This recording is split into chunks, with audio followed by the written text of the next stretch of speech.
Good afternoon, everyone, and welcome to Brunswick West in Melbourne. My name is Travers McLeod. I'm the CEO of the Centre for Policy Development, and I'm coming to you from the land of the Wurundjeri people. Sam Mostyn, who I'll introduce shortly, is our guest of honour. She is on the land of the Gadigal people of the Eora Nation, and we know that you'll join us in acknowledging the many traditional owners of the lands we are joining this Zoom conversation from. And I want to pay, on your behalf, our respects collectively to the elders of the past, the present and the future. Welcome to Australia at Home's lunchtime briefing. It's day 3 and it's a real treat for CPD to be able to participate. Yesterday is a very hard act to follow with Pete Lewis from Essential and The Guardian Australia's Catherine Murphy putting on a fine show. And I want to thank Essential and The Guardian for putting this on with support from the Centre for Australian Progress, the Community Council for Australia and Principle. It's an awesome way of keeping the civil discourse in this country going at what is a pretty scary time, and a great way of sharing ideas and supporting one another. I should warn everyone that this is very much at home, so my 2 girls might run or crawl in at any time, which might take the conversation in a more exciting direction, but we'll crack on nonetheless. And before I introduce Sam Mostyn, just a little bit of housekeeping. First, lots of folks are still coming to grips with Zoom. We all are. Its stock price is not. The same is true of Australia at Home. So if the connection struggles, we might ask you to turn the video off. But for now, I think, unless I get the thumbs down from our trusted administrators, we'll press ahead. It's best to use gallery view so you have a sense of who else is on the call. Some might have their dogs, their cats, their kids with them. It feels much more communal if you can see who else is involved. This is interactive. So for first-time users, there's a chat function. If you hover over more on gallery, you'll see that you can send chats to everyone or to each other and have your own side conversations. There will be a time during the conversation to ask questions, and we encourage people to do so directly of Sam, and we'll call on you when you're in a position to do that. Please do be aware though that we're recording this conversation. It will be put online, so best to keep it civil, constructive, respectful, which is very much the purpose of this series. Afsa from Essential is tech support for this conversation. She's listed as tech support among the participants. So if you do need any help, please message tech support directly. So with that, let's get cracking. The guest of honour is Sam Mostyn, who really needs no introduction, but allow me to mention some highlights of what has been and continues to be a very distinguished and important career. Sam is a businesswoman and sustainability advisor with a long history of executive and governance roles across business, sport, climate change, the arts, policy and the not-for-profit sector. She serves as Deputy Chair of the Centre for Policy Development and also on the boards of Mirvac, Transurban and as Chair of City Australia's Consumer Bank. Unfortunately, we support different football teams. Sam has played to a much higher level too, it's fair to say. She's on the Sydney Swans board and served on the AFL Commission for more than a decade as its first female commissioner, whereas I'm still trotting around in amateur footy, or at least was. We'll see how long the lockdown lasts. And Sam paved the way for a number of important things in sport and in the AFL, including the AFL Women's League. She's been a senior executive at some very important Australian companies and global companies, IAG, Optus, Cable and Wireless. She was trained as a lawyer, worked, I think, at Freehills and also for Justice Michael Kirby, and was an advisor, a senior advisor in government, including to Prime Minister Paul Keating. Sam serves many NGOs and community organisations on their boards, not just CPD, but the Go Foundation, started by Adam Goods and Michael O'Loughlin, the Climate Council, the Foundation for Young Australians, recently Climate Works, Carriage Works, among many others. I'm getting exhausted just reading out this long list of community involvement. Sam was awarded an honorary doctorate by the ANU in 2018. Welcome, Sam. I want to start with a question that Pete has been asking previous participants on this show. How are you going? Well, thank you for that lovely introduction, and I'd also like to say hello to everyone who's taken time out today to join us for this conversation. It means a lot, I think, to Trevor and me and the work we've been trying to pursue in the last few weeks, that you've all joined and want to engage with that conversation. How am I feeling? I'm all over the place, I think, like most people. Still coming to grips with just how rapidly everything has changed. I'm working full-time from home as a family. My husband's working from home, and our 20-year-old daughter, Lottie, we brought back from Melbourne, where she's studying, about a week and a half ago, to join us here when I could see that the borders would close, and was thinking about whether she'd want to isolate in a group house in North Melbourne or with the comfort of her family and her dog in Annandale in Sydney. And she agreed it would be best to come home. So we've been isolating as a family for about probably about 10 days now. And that's I think everyone on the call, we're all getting used to a different way of working and organising our family lives. There's quite a bit of contest around who gets the quiet rooms for things like this. My dog will probably run in at some point after he's had his walk today. And we're all dealing with it in slightly different ways. Simeon is a barrister, and he came down from a coronial matter in Ballina in northern New South Wales just over a week ago, and commented on the fact that even then there were no real hygiene and distancing rules in the coroner's court in Ballina. And he was in a room with probably 30 people dealing with a very sad matter in the coroner's court, but he felt he probably was going to be exposed to the virus, and came home and isolated. And he's spending a lot of his time thinking about what's going on in our justice system, our jails, those that are on remand, and working with the Bar Association and the legal associations to think about that group of people. So we have that conversation going. And for me personally, it's I go from being terribly optimistic about this moment and how we can grab everything that's positive about the things we're learning about each other, our more personal lives being shared with each other, our homes being shared with each other in this virtual way, and the compassion that's being shown in large part right around the community. And I feel like we've got to hold on to that, and that gives me great hope. But I do often fall into that trap that I think we all do, where you're isolated, is if you allow your thoughts to go too deep into just the task ahead and what's before us all in our various roles, it can feel very daunting. So I've been trying to remove myself from the play of this a little bit by continuing to read and knit, get a little bit of Netflix in, but generally I'm finding myself from very different angles dealing with the crisis itself and trying to reserve space to think about the future and to enjoy this time with my family.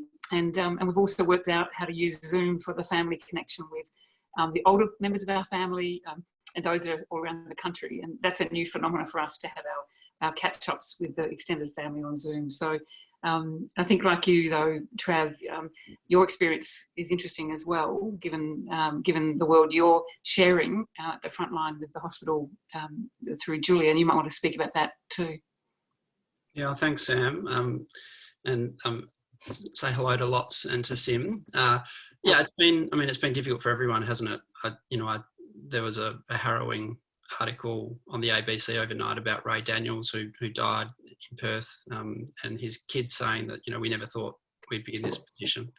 From our perspective, I suppose, we're much more fortunate than others, but yeah, my better half, she's a medic, so she's at one of Melbourne's biggest hospitals, has just come off 7 nights straight. So it was an interesting juggle between transitioning CPD to work from home and with the girls, one of whom, who's 3.5, one of her longest words now is coronavirus. And of course, all of us with parents and relatives as well. Both my folks are in the health system. One's a disability carer, one works with preterm babies, and they've all had to make very tricky decisions about how they handle work, given their own risks. And it's a difficult time, and I've seen that firsthand through Julia. And I think one thing that we should stress up front in this conversation is that this is a human crisis that will touch us all in different ways. Whether it's somebody becoming unwell or or even passing away, losing touch with their families. My Julia's a Kiwi and won't see her family for who knows how long. I'm from WA, so I'm in a similar boat. But Australia is much more fortunate than others. We had a team from CPD who were in Cox's Bazar, the world's biggest refugee camp, or one of the world's biggest refugee camps, only a month and a half ago. and it's impossible to do physical distancing in those parts of the world, just as it is for a lot of Australians who are in much more vulnerable positions than all of us that are joining this conversation right now. Sam, I want you to talk us through the last couple of weeks from your perspective. I'm going to play a clip in a moment from when you were on Q&A a few weeks ago, but as a board director of some of our biggest companies, and also someone who's played a stewardship role in sport, how have the last couple of weeks been from that vantage point? I'm particularly interested in your take on how our biggest sporting codes have handled COVID-19. Yeah, thanks, Trav. I'll just say a few words about what it's like to be a company director at the moment. And I'm very fortunate to serve on boards where the companies themselves are extremely well run, have good reserves, good cash, have a very clear understanding of their position and can respond fairly well, although still through very shocking discussions about what the future might hold. But board meetings are now all remote. They have been for one of my boards for at least 3 weeks. So we're getting used to conducting governance on a Zoom or Microsoft Teams platform. And so dealing with some very difficult issues around governance, around the future of the employment model, waiting to hear what government was doing in relation to packages for people stood down, and really thinking very differently about what the governance role is through this very critical period. Sue Lloyd-Hurwitz, our Chief Executive at Mirvac, I think put it best in the way she's been handling it as our Chief Executive at Mirvac, when she said that the crisis doesn't create character or make character, it reveals character. And I guess I'm observing that in the companies I'm involved with, I'm really heartened to see the character that's being revealed by really great, important leaders who are not getting so upset about the things they can't control, but getting very concerned about the things they can control and trying to do that very well, and holding this duality of the crisis in the one hand and the future in the other. And I'm seeing quite a lot of that in really well-run businesses. But of course, there are businesses that will go to the wall that have had to do very dramatic things. So many job losses, catastrophic impact on people's livelihoods right across the country. And I think it's interesting that you choose sport, because it's not a bad proxy for what happens so suddenly from something we all take for granted and then falls away rapidly. From the moment that the decision was taken to cease the playing of AFL and then subsequently NRL and all of our major sporting codes, I don't think people really understood, if they hadn't been in the industry, the cascading effect of the financial structures of sport in this country. So the minute you're not on television, the minute you don't have a sponsor and that cash rolling through, the whole system has to reorganise itself incredibly quickly because there just is no money without those, unless you've got some assets, which the AFL is fortunate to have in the stadium in Melbourne, which it's using at the moment as collateral for some very, very big guarantees and loans. But the minute the industry had to stop, the cascading effect through the industry has been very, very, it's been sad, it's been shocking. Just last week, the Sydney Swans stood down 80% of the staff of the Swans and put the players into quarantine effectively. There will be discussions about the players' salaries, and you will have seen some discussions about that right across sport. But to see people who are, I think often, like many good companies and many good civil society organisations, playing dual roles, not just in their own organisations, but doing a lot of volunteering in the community, and part of that connective tissue that makes up Australia's community. Those people went one day from earning fairly reasonable income and enjoying their life and knowing where their future was to having to think about joining the Centrelink queues and to think about their future with no guarantee of work at the end of the stand down. And these are wonderful people, as everyone on the call will know. You're dealing with it yourselves, I'm certain. But the Swans is about 5 people at the moment, all working remotely, players sitting at home trying to do the best they can in remaining connected. But those people who are the backbone of community through sports programs, just as with the arts, and that catastrophic hit on the arts is similarly just as devastating. People going from a fairly certain but often insecure life, but to one that is just full of shocks and the horror of living without a regular income and a sense of the future. And that I found that to see that the impact that's had immediately on the community that gets used to all of that infrastructure around us, that playing out as well. Sam, just on, I mean, there's been a few questions coming through, but from a management perspective, how are you seeing some of these senior executives managing the emotional turmoil in themselves and around them? It's a question that Moore has asked. And I suppose going to that, the human side of it for those leaders, to what extent was there preparedness for this kind of contagion? We've talked a lot about, you and I, preparedness for the pandemic in government. What about, what do you feel like business has had a handle on as opposed to not? I'll start with your comment and the question about the human response and people managing this. There's such a range of responses I'm seeing, and not just in the companies and organisations I'm involved with, but more generally. And you see that playing out on the national stage with some of the commentary coming from a lot of business people. And it's a very wide range of responses. The best responses are those that have put people and health first. And I've just said that the most important priority right now is the care for our people, our communities, getting through this health crisis, and then facing the business and economic issues second to that. And the best leaders that I've seen really do mean that. And I think they take great strength from the fact that if you start in that position of care, you can take people with you on a journey that then gets more and more difficult around the finances and the job story and our future economics. It's not universal though. I've seen lots of people who are, unlike Susan's advice, worrying about the things they can't control rather than just the things they can. And seeing quite a bit of panic, quite a bit of disturbing responses from people who want to be able to control everything and just can't. And if you get into that position and lose sight of what your current role is right now in the care and support of the health of our people, then I think you begin to see some fairly ordinary responses. And we've seen a bit of that play out, not a lot, but enough to have to respond to and say we can all be better than that. When it comes to what we were prepared for, I think there's such a range of responses depending on where you sit in the Australian society.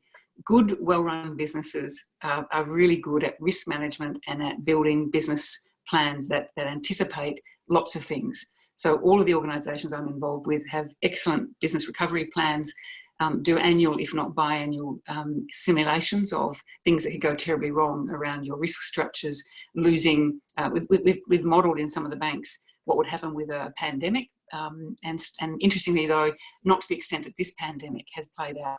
And I think what I'm learning is that unless you have access to all of the information about what a fundamental shock to a system can look like, all we're all preparing for is the bit of a shock that we're expecting for us.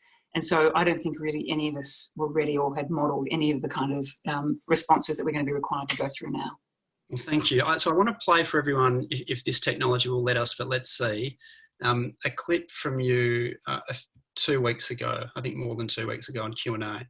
So hopefully you can all see this and hear it. In that context, coming into this panel tonight, I've been approached by so many people around the community, heads of ED departments, people working in aged care facilities, people I work with in sport and in business, and they're asking a very simple question, which I think is tough for the Minister and government at this stage and for all members of Parliament, but it's how to actually form a single voice of truth in the way we did in the bushfires. So in the bushfires, we had a very simple method, particularly in the... Has that changed, Sam? Well, I hope everyone could hear that, but I mean, that's what you said, I think, 2.5 weeks ago. Have we improved on expressing that single source of truth and the contagious effects of this pandemic, or are we still catching up? Look, I think we're getting closer, and I think people are understanding more and more of the complexity of the issue and are listening in a deeper way and finding those sources of truth that are relevant to their circumstances. But there's no doubt that for a couple of weeks, we weren't getting a sense that there was someone in control, absolutely. And that's why I commented on the night at Q&A that Norman Swan had become, at least on the health side and the issues of what was happening with the COVID virus itself and what would be required of us, he became the proxy communicator on that, which I know it concerned the government and concerned the Chief Medical Officer that had happened. And I know Norman, and I'm certain he didn't try to replace that centralised message at all, because it's not in his nature. He was just playing his role. But I think what we need in a moment like this are people and institutions that we turn to wherever we sit in the community to have to give us a sense of exactly what is going on, what's expected of us, and to be quite firm with us about what the expectation of us as a community is. I think we spent quite a bit of time trying to placate or make people feel comfortable, rather than saying, here is the scale of the issue we're dealing with. It not only requires us to change our behaviour, but this will move to a mandated position, and will move very rapidly to an enforced form of isolation if we don't do this well ourselves. I think we're closer to it now, and I'm really pleased that over the weekend the government released its app and the WhatsApp technology that's being used to give us a direct line. I think people can now at least go and get data, see for themselves what's happening in their communities on a localised basis with data from their own local health services. And I think that's been terribly important, because you can now get a sense of the crisis as it affects you. But in any crisis, you really do need single sources of information, and to know how to act and not be confused. And I think what it's done, Trav, is probably just expose the really deep cracks in our federal system. Because, if you turn to the Prime Minister, on the one hand, he gives a view, but then our state leaders who've sat in the National Cabinet have also had their views. And we've seen some of the moments where premiers have actually acted outside that process to do something at a state level. And on schools and a couple of other issues, those matters then became a bit more confusing for a public that's not like the people on this call who are engaged and really watching this carefully. I think people who don't have that insight and are really just desperate for advice and counsel really didn't benefit from that. So hopefully we're there. We're getting close now, and we're certainly seeing some benefit through the health data that we may be pulling off something on the slowing of the curve.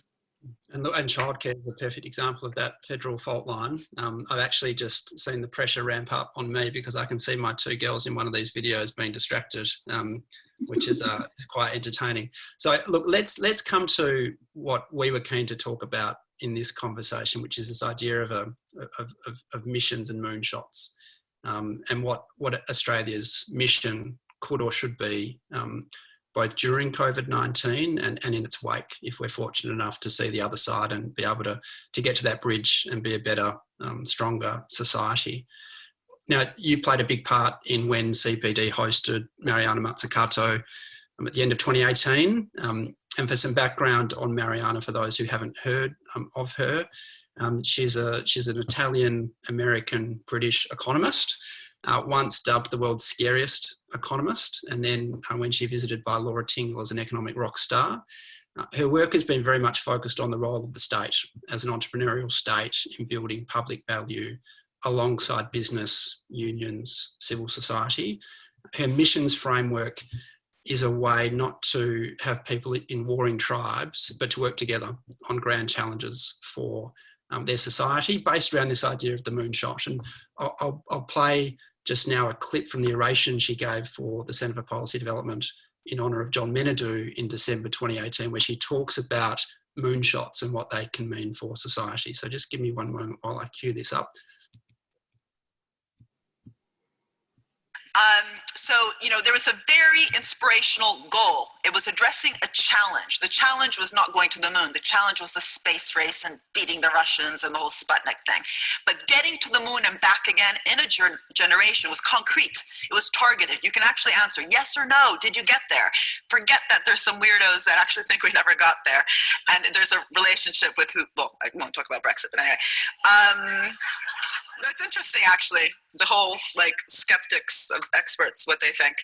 And lots of different sectors across the economy had to invest. You could not get to the moon in jeans and a t-shirt eating a hot dog, right? There's specific types of clothing and textiles had to innovate. Specific types of food had to innovate. Of course, it was also a big aeronautics experiment. Then lots of different projects, of which most failed. We know the successful ones, because again, a lot of those projects ended up in our smart products. But what would it look like if we did the same thing around missions to address climate change? The different types of sectors that would need to invest, and using the full gamut of government instruments, from procurement to prize schemes to grants, not just to, as an old colleague of mine said, well, it's a technical word, pissing in the wind, but I think that's probably the right point to end the share. Sam, you were quite taken with Mariana's vision. As we know, a lot of senior policymakers were at the time from across the political spectrum. We had Alan Finkel involved, we had CSIRO, Clean Energy Finance Corporation, and big crowds and events across different parts of Australia. Can you tell us why you found the missions framework so compelling, and what that kind of framework might allow in the context of COVID-19 in your mind? Yeah, well, I mean, I love the work of Mariana, all the work she's done, and I'm looking forward to her release of her book on the moonshot type program later this year. And she's built a really fond relationship with Australia through that visit. So I hope she'll come back and share that more with others in another time. What I loved about what Mariana was able to articulate was something I'd been experiencing over a very lucky and fortunate diverse career, which was seeing so many parts of an economy trying to come to some sort of outcome that they believed was important to their part of the economy, but not being connected to another part that was required. So whether it was the private sector not talking to the public sector, civil society not talking to business, sport not talking to arts, whatever the issue had been, I'd been prepared for a kind of a vision from someone as to what does a whole enterprise, whole country type of ambition look like. And when she talked about missions and talked about how that the mission itself, if you set it with enough ambition and optimism, brings along a whole society and has these cascading and consequential impacts on so much of the economy and society, that all we needed to do was place our trust in something that we all believed in, that would be uniquely Australian, that would help us transcend what had become a number of very difficult issues for the country, some ideological, some stuck in orthodoxy, but was stopping us dealing with the essence of what's been happening in our country. And of course, soon after she left, we went into a period of the real impact of the drought, that extended period of heat, then the smoke in all of our cities and air quality degradation. Then we had the shocking devastation of the fires, which I think we're all still grieving from. And it would be a shame and it would be wrong if we went through the post-COVID environment without acknowledging and honouring the fact that the country was in grief as we went into this period. Grief for the people who were most harmed by this, grief by the loss of species and animals and landscape, and grief for what we'd lost and hadn't really accounted for by the time we started this crisis. So Mariana's idea of a mission just grabbed my sense of what's possible for this country to talk about now that we've got the additional pressure of a shock, a massive global shock, not just to our economy, but to our society. And what would be the terms of that we would all feel bound by and excited by, and a sense of mission and purpose, where we could carry something through and have it as an ideal, but that was backed in by the kind of collaborations and industry-wide participation that Mariana talks of. And she talks to governments about this now all around the world, and it's becoming something that others are adopting and seeing as the pathway through a complex world that needs all of us operating at full strength and respectfully collaborating. And I've got a bit of an idea what that mission might be, but we'll come to that. But it was the notion of using the full strength of this incredible nation to do some things that we've not been able to do because of the lack of a mission, the lack of a consistent view about our future. I mean, absolutely. And you're right to say that the framework has been adopted by governments and institutions around the world of different political spectrums. We've seen it adopted by Nicola Sturgeon in Scotland, by the British government in its new industrial strategy. The European Union's got a multi-million-dollar Horizon scheme for mission-driven innovation that Mariana instructed. It's been important to the Green New Deal development in the United States and to some recent work that South Africa have been doing. Now you hinted at what this might look like in Australia. Earlier in the week, in an interview with John Jury in The Australian, you talked about the opportunity for a new normal, that it would be a mistake for Australia to return to the status quo.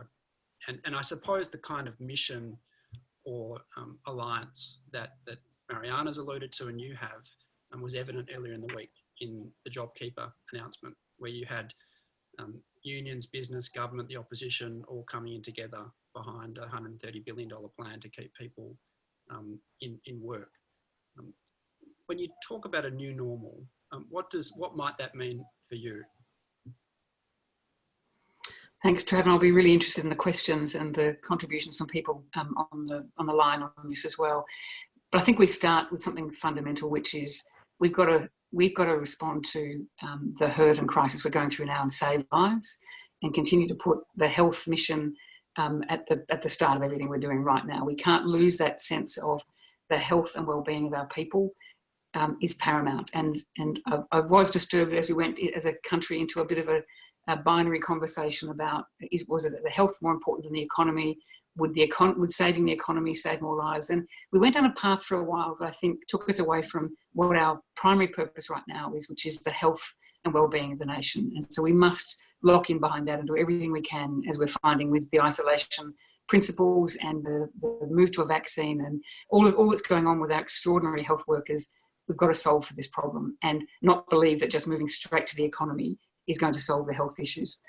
When we get through that process and we're sort of in that flattening of the curve, my view is that, again, rather than thinking about just growing the economy and bouncing back to something that we had before, I don't think before was terribly great given what we were experiencing through the summer we had. Rather than bouncing back, why wouldn't we almost bounce forward? And why wouldn't we think about what's the kind of society that Australia now needs to invest heavily in so that the economy would follow the society? The society, if it was rebuilt well, with care at its centre, care for people, care for institutions, care for each other, care for the kind of future we wanted, which includes dealing with climate change and social inequality, the gender roles, Indigenous acknowledgement and dealing with the Uluru Statement, those kinds of things that would show a country that really cares, not just about its people, but about the potential for those people to move into a future that would be strong, and that the economy would follow that kind of strong society. And that you can't just leave that to happen through market forces. We've seen the problems of holding out the public sector into the private sector to do lots of things that are about institutional building or preparing for things like pandemics or breakdowns in our society. And we've realised that hasn't worked so well. We're seeing that reinvestment now through those huge government bets, which I'm really, really pleased that they've now taken in conjunction with other players across our economy and our society to actually invest in the public good. And that's going to change things. That amount of money that's being spent on the job starter, the job seeker, the job holder, all of those various multi-billion-dollar investments, they're investments in the public good for the future. And if we see them that way, it gives us a chance as we come through to not just go back to, let's look at GDP and how fast we can grow this economy, but what kind of a society can we rebuild and imagine using a mission type lens, and then let that economy, let that society show how productive it will be into the economy. Thanks. So we're going to open this up in a moment because there's lots of great questions coming across on the chat.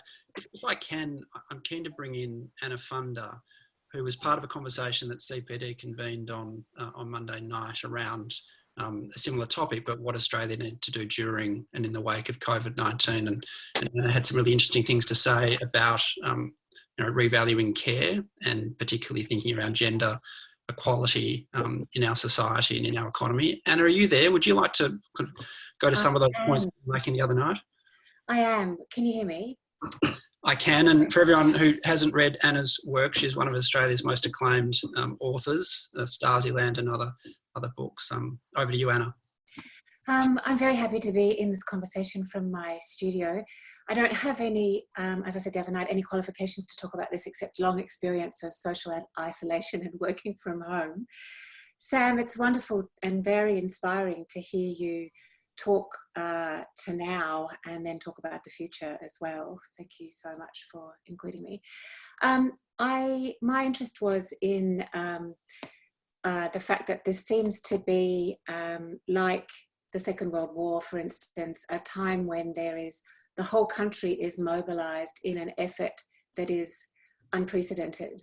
And in the Second World War, just to take that as a historical event, but also in a sense metaphorically, women, the relationship between the public and the private spheres was changed. Women had to go to work in factories and outside of the home. Which meant that the work that had previously been much less visible and sometimes invisible, the work that Sam's talking about of caring and of running households and of looking after the elderly and children, was made public and collective responsibility. So we saw the establishment of childcare centres in Australia, not sufficient and not enough, but still that came out of then. And also the possibility, for instance, just practically to pick up the evening meal in the workplace made by the canteen and bring it home. now we're seeing the inverse of that, or the obverse of it, where both men and women, everybody who formerly worked outside the home is now working inside the home. And so that then means that all work of both public and private is taking place in the home. And I noticed this in my own life and the life of women around me with homeschooling. So all of the chat groups that I'm on with regard to helping my children who are now learning at home are all comprised of mothers. And that set me thinking about all the women at the moment who are trying to work from home. There's actually an interesting piece in Sydney Morning Herald from a woman about this today, at the same time as shouldering for, I think, gender-based reasons that need looking at, the supervision or help of children who are working at home. And I'm just hoping that something comes out of this that works in the future towards changing the public sphere, in which, for instance, the schools are still open for the children of healthcare workers, and frontline healthcare workers are a predominantly feminised workforce, and so are the teachers. So both of those workforces, historically underpaid, are now seen to be so crucial to our society and to the efforts right now. So I'm hoping going forward that the appreciation of those teachers and nurses in the first instance changes, and our remuneration changes, and also on the home front, that somehow that division of labour, formerly invisible labour of care, is more valued or more visible. So that's my contribution. Thank you very much, Anna. That was terrific. Sam, any comments on that?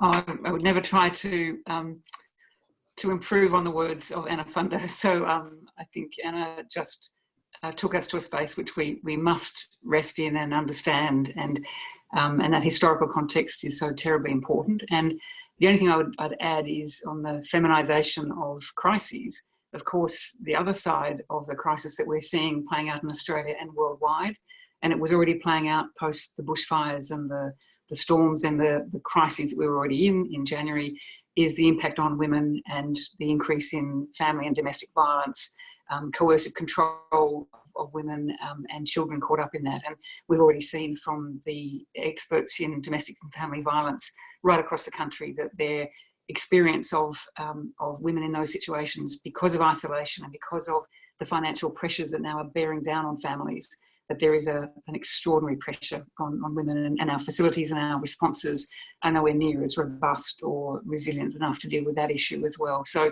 it's a very important topic, and I think Anna frames it beautifully. Sam, a question that's come through over the chat from Karen Housel, and I understand it's a bit noisy there, so she's asked if I can read it. One critique of Mariana's work is that it relies on an economic concept of value, and the question is, how do we do missions and moonshots with deep engagement of concepts like revaluing care, of caring social values, governments and organisations, companies that care? Do you think that's possible? Look, it's a really good question, and one that would take better people than me, and I think some economists and some historians and some sociologists to really unpack this. But what I like about what Mariana does talk about in her theory about the value of everything is we've devalued so much and not gone back and assessed the value of things that don't have a so-called economic value in our society, which is why we've stuck with GDP. So I think if you open that up and say we begin to value care in a way that's not just economic, but is about, within a framework of care being a central mission, that suddenly it takes on a different series of measurements of value for us. I think Anna just explained why that would be the case for emancipation of women and the full participation of women in the workforce as just one example that can then become an economic outcome.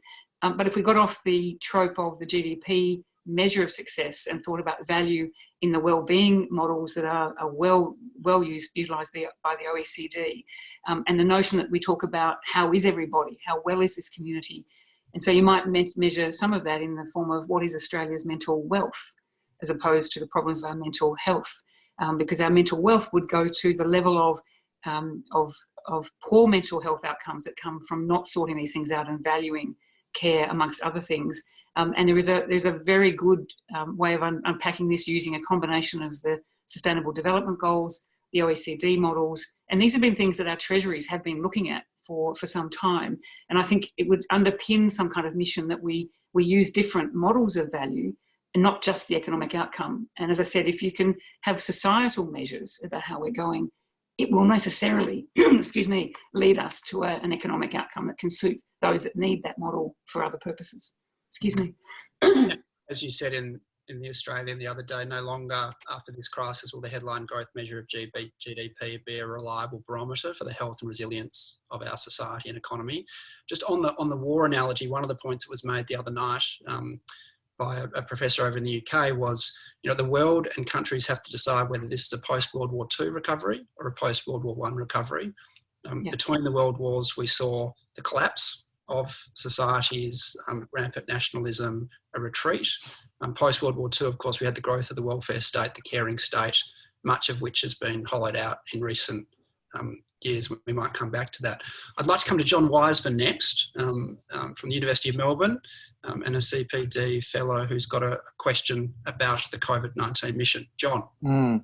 So Sam, thank you very much for all of those observations, and thank you too, Anna, for the comments about the importance of care. My question is about, in thinking about the mission, is I guess to take us to the climate change question and challenge, which I don't think has gone away.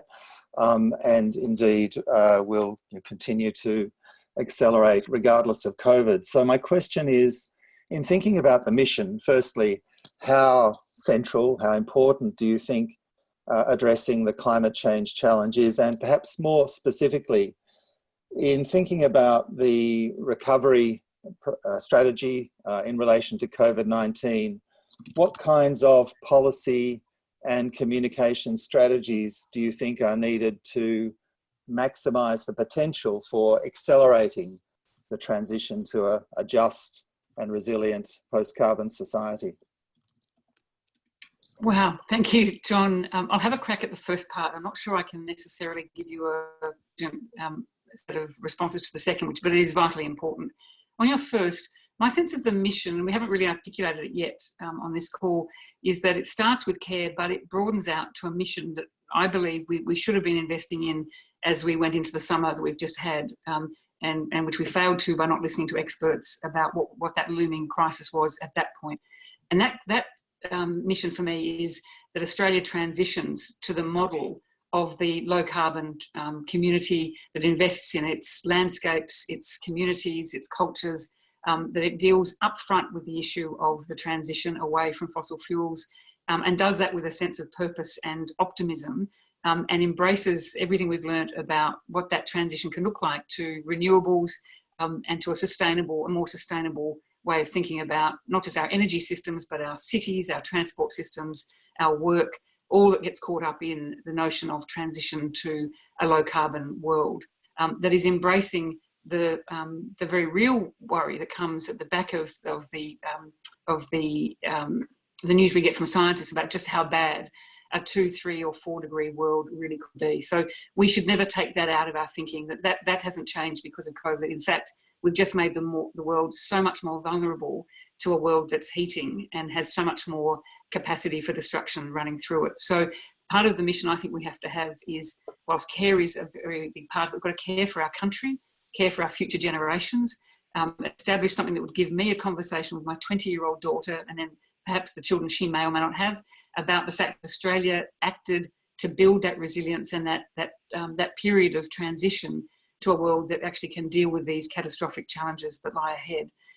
And put behind that the great science and the great technology and the great thinkers that we have in this country that have been, I think they've been yearning to have a go at what that renewable world would look like for Australia because of the talent we have here. And so that's what I think the mission really is this build a mission of an Australia that really does understand what those challenges are, but moves carefully but productively into that renewable state, and draws on the unique advantage we have, which is our 60,000 year history of Indigenous culture and learnings.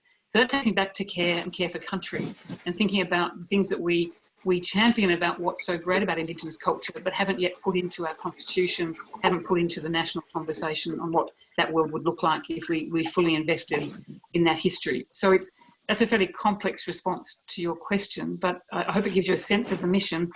In terms of how we communicate, I think if we get the mission right, then we've got a conversation to have with the public, and we've got to bring the broadest part of our public with us through institutions that at the moment are not trusted by the majority of the world, let alone those in Australia. And we know from the Edelman Trust Survey, both here in Australia and globally, that most people trust experts and scientists now.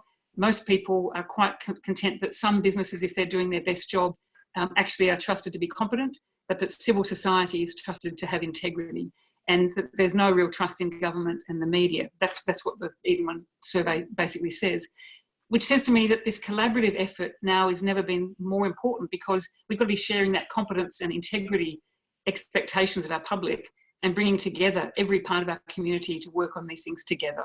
So it can't be a shouty aim or mission from a government. It's a mission that is worked on by all of us, and we have to share that amongst all of the collaborative partners that will be required to bring that about. Our great science institutions like CSIRO, our great academic institutions, business, society, the arts, of course, creativity and arts, civil society, I think I've mentioned, our investor community. It's a joint mission, and so therefore the communications around it are going to be quite complex, but we bring a whole lot of people with us and build trust in that process. Sam, I've got two questions I want to make sure we get to, and then we might come back to the how we can do this. First question is from Lynn about underinvestment in public services. I think you mentioned public services. Lynn can ask, and then Mel Brock, all the way from Japan, has got a question as well. To you, Lynn. Fantastic.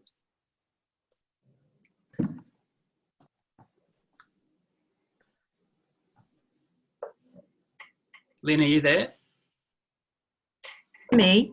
Yes, we can hear you. Okay. Yes, I'm really following on from the General Secretary of the UN, his discussion recently about how we can use the COVID-19 as an example and as a metaphor, I guess, for how to deal with climate change, and also with the nuclear proliferation.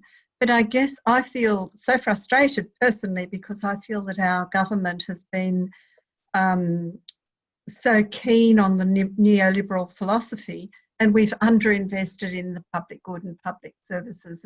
And I'm really appreciative and deeply thankful for the comments everyone's making.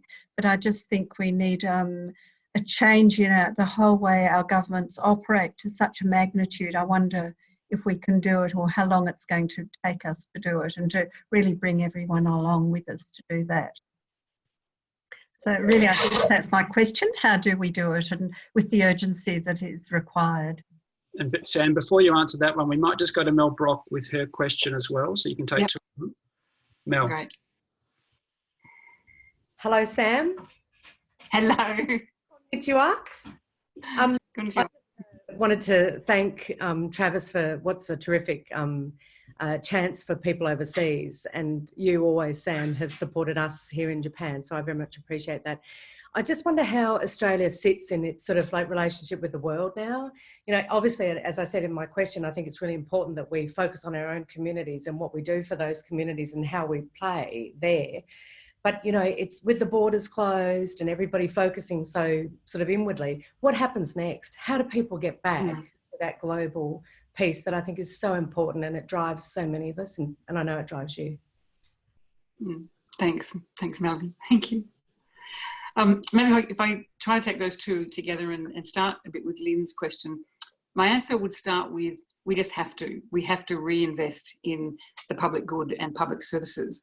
I was saying to Trav this morning as we were preparing for this session that fascinating that today the call has come out from the New South Wales government for as many private sector manufacturers to start manufacturing PPE for the hospitals and frontline medical services.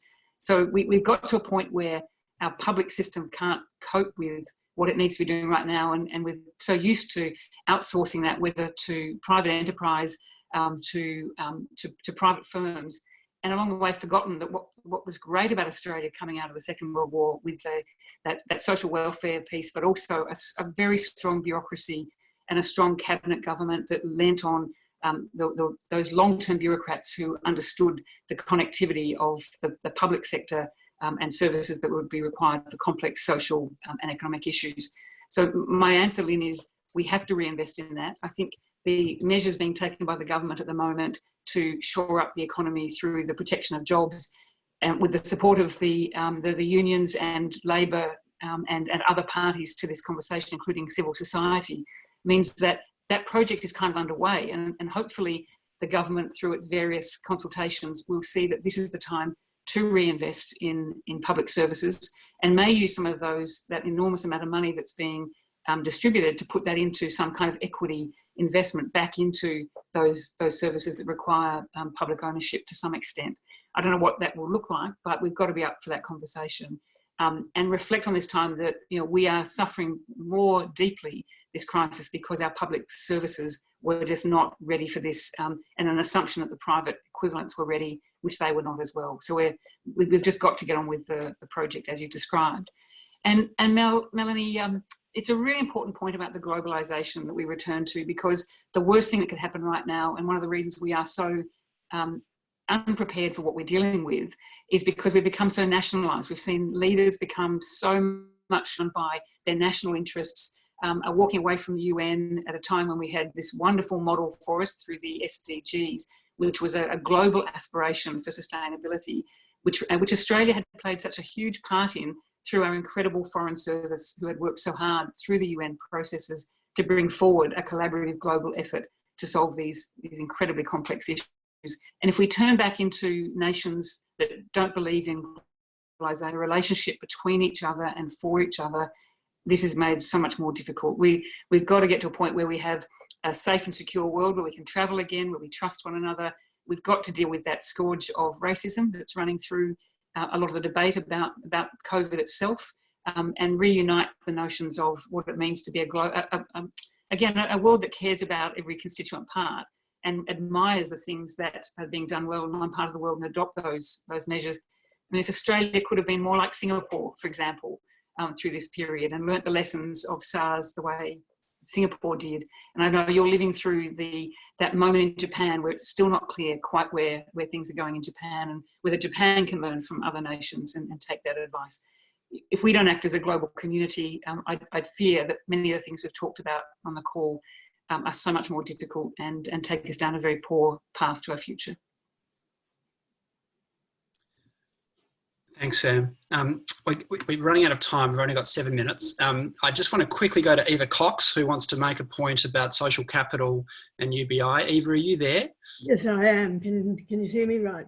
Yeah, no, look, I just think some of this stuff is very reminiscent of the stuff I started with my Boyer lectures in 1995 on a more civil society. And the issue of trust was deeply embedded in all of that, and I think we've forgotten that, and I think a lot of people have raised it, but I'd like to raise it as part of a much more general debate at a later stage when we don't have 7 minutes.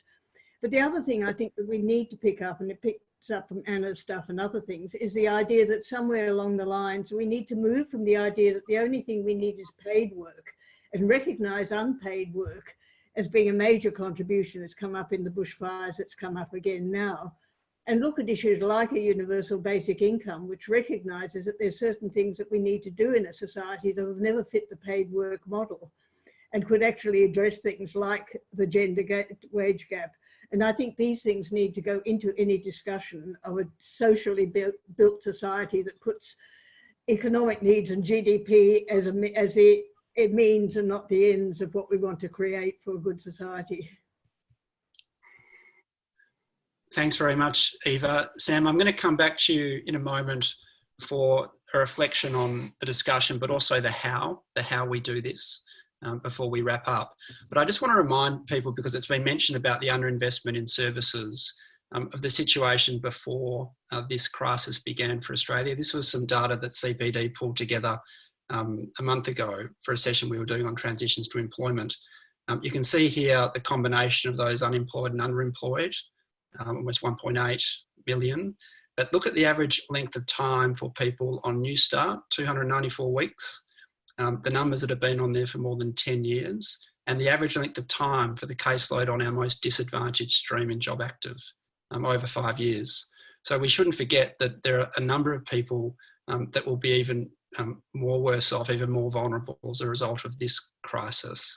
And we need to make sure that they are front of mind as we respond to an even bigger crisis. Sam, I want to come back to you with a couple of minutes on how we do this. If there is a need for a COVID-19 mission, a set of moonshots to help us get to the other side of COVID-19, but also become a better society, how do we pull all the different parts of society together to make that as powerful and transformative as possible?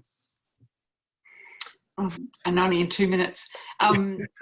I want to acknowledge Eva's contribution because, as she said back in the Boyer lecture she gave, she highlighted this, and that word trust, Eva, is so incredibly important to what I think this next mission has got to be all about, because we've lost trust in so many of our institutions, but the CPD work on the state of our democracy shows that Australians are deeply, deeply engaged with the notion of utilising our democracy to make sure that things are better for all and that all are participants in this society and a good society. So despite what we see as some of the challenges, according to the CPD research, we at least have a community that wants to see a thriving democracy and see the participation of all with the benefits for all.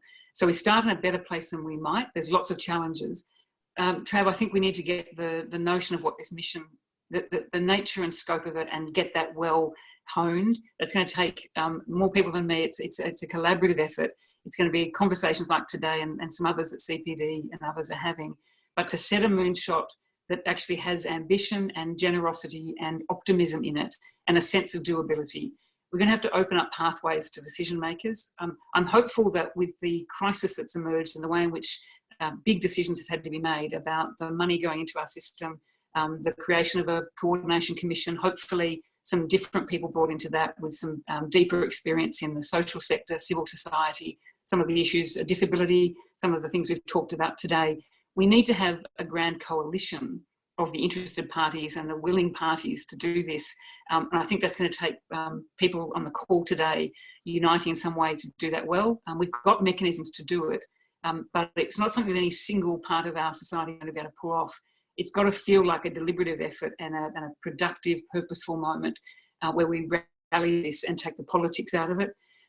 That's a very grand desire of mine. I'm not sure how we do it, although the work of this kind of discussion, the work that CPD is doing, other institutions, other think tanks, I think we have to pull together and share those resources and come up with something that is a kind of call to action for the country, that those in power can listen to and trust and bear that trust back to us in order to see that come through.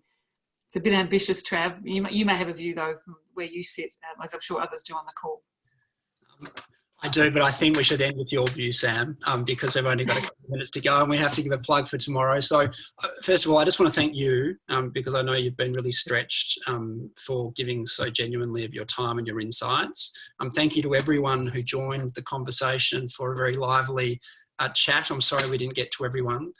I do want to thank Essential, the Guardian Australia and other partners for putting this on. And if you haven't, please do sign up to support the Guardian. They and others are doing some wonderful independent journalism in what is a vital time for the state in this country. So please do support them.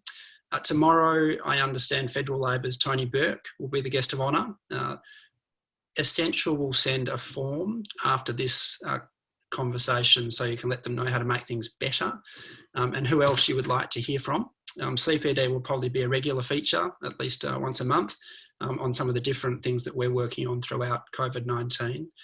But with that, I just want to thank you all. Please stay safe, take care, let's look after each other, and thanks again for being with us today. Thanks so much, Trav. Thanks, Sam. Thanks, everyone. Bye-bye.